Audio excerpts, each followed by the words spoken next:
2021 കേരള നിയമസഭാ തെരഞ്ഞെടുപ്പിൽ തൃശൂർ മണ്ഡലം സംസ്ഥാന രാഷ്ട്രീയത്തിൽ വലിയ ശ്രദ്ധ നേടിയ മണ്ഡലമായി മാറി. ഇവിടെ എൽഡിഎഫ്, യുഡിഎഫ്, ബിജെപി എന്നീ മൂന്ന് രാഷ്ട്രീയ ശക്തികളും തമ്മിൽ ശക്തമായ ത്രികോണ മത്സരം നടന്നു.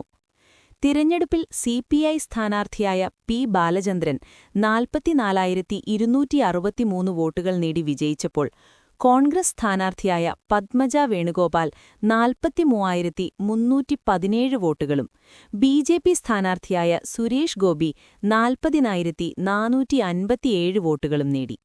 വിജയവ്യത്യാസം വെറും 946 വോട്ടുകൾ മാത്രമായിരുന്നു. ഈ തിരഞ്ഞെടുപ്പിലെ പ്രധാന ചർച്ചയായത് സുരേഷ് ഗോപി ഫാക്ടറായിരുന്നു.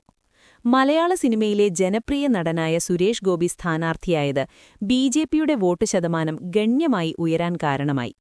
നഗരമധ്യവർഗവും യുവജനങ്ങളും ഉൾപ്പെടെയുള്ള പുതിയ വോട്ടർമാരിൽ അദ്ദേഹത്തിന് വലിയ സ്വാധീനമുണ്ടായി.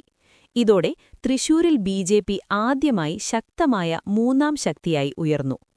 അതേസമയം കോൺഗ്രസ് സ്ഥാനാർത്ഥിയായ പത്മജ വേണുഗോപാൽ മുൻ മുഖ്യമന്ത്രി കെ കരുണാകരന്റെ മകളെന്ന നിലയിൽ കോൺഗ്രസ് പരമ്പരാഗത വോട്ടർമാരിൽ വലിയ സ്വാധീനം പുലർത്തി. കരുണാകരൻ കുടുംബത്തിന്റെ രാഷ്ട്രീയ പാരമ്പര്യം കോൺഗ്രസ് വോട്ടുകൾ ഏകോപിപ്പിക്കാൻ സഹായിച്ചെങ്കിലും ബിജെപിയുടെ വോട്ടുയർച്ച കാരണം വിജയമെത്തിക്കാൻ സാധിച്ചില്ല. എൽഡിഎഫ് വിജയത്തിന് പ്രധാന കാരണമായത് ഇടതുപക്ഷത്തിന്റെ സ്ഥിരമായ വോട്ട് ബാങ്കും ശക്തമായ പാർട്ടി സംഘടനയുമാണ്. കോൺഗ്രസും ബിജെപിയും തമ്മിലുള്ള ശക്തമായ മത്സരത്തിൽ പ്രതിപക്ഷ വോട്ടുകൾ വിഭജിക്കപ്പെട്ടത് ഇടതുപക്ഷത്തിന് നേട്ടമായി. 2021 തിരഞ്ഞെടുപ്പിന് ശേഷം തൃശൂർ കേരളത്തിലെ പ്രധാന രാഷ്ട്രീയ പരീക്ഷണ മണ്ഡലമായി മാറിയിരിക്കുകയാണ്.